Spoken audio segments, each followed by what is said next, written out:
코로나19 집단 감염 장소 중 하나가 바로 교회, 성당 등 종교시설입니다. 실제 대면 예배를 진행했던 청주의 한 교회에선 이달 초 확진자가 2명이 나오기도 했는데요.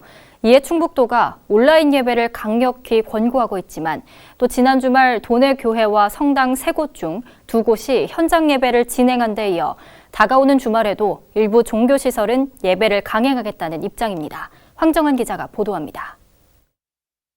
신도 1,000명이 넘는 청주 한 대형 교회. 이곳에선 지난 주말에도 일부 신도가 참석한 가운데 대면 예배가 이뤄졌습니다.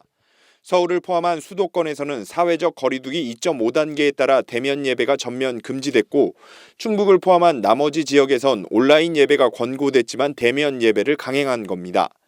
교회 측은 비대면 예배가 익숙치 않은 사람들을 위해 어쩔 수 없이 예배를 진행했다는 입장입니다. 특히 방역 수칙을 제대로 지켰는데 무슨 문제가 되냐며 이번 주에도 대면 예배를 진행하겠다고 밝혔습니다.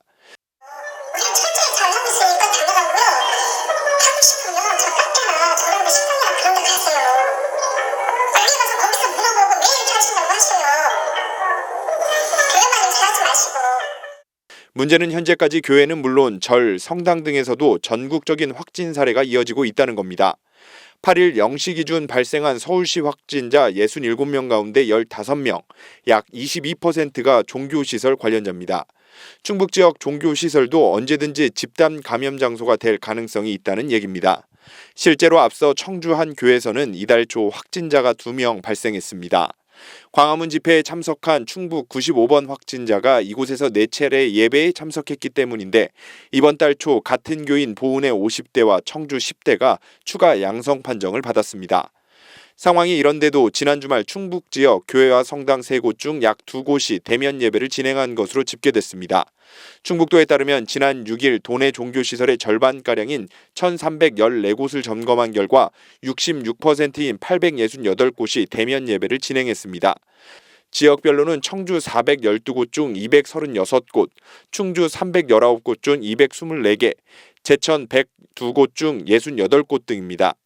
대면 종교 행사 자체를 막을 법적 근거가 없다 보니 이에 대해 지자체는 방역 수칙 준수 여부를 현장에서 점검하는 정도가 할 수 있는 조치의 전부입니다. 다만 지난 주말의 경우 일부 교회가 방역 지침을 어겨 현장 지도가 이뤄진 곳은 있었지만 위반 사례로 적발된 교회는 없었습니다. 미리 사전에 전화로 이렇게 접수를 받더라고요. 접수를 받아서 그 인원만 딱 되게끔 그렇게 해서 이제 진행을 하고 만약에 이제 또 오버가 되면은 그 예배를 1부, 2부, 3부, 4부 이렇게 나눠서 이렇게 진행을 하고 그래도 혹시 이렇게 오신 분들이 있잖아요. 모르고서 오신 분들, 그분들은 집으로 이렇게 돌려보내더라고요.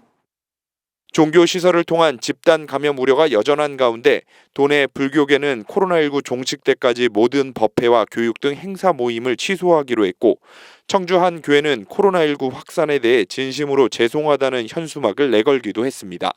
HCN 뉴스 황정환입니다.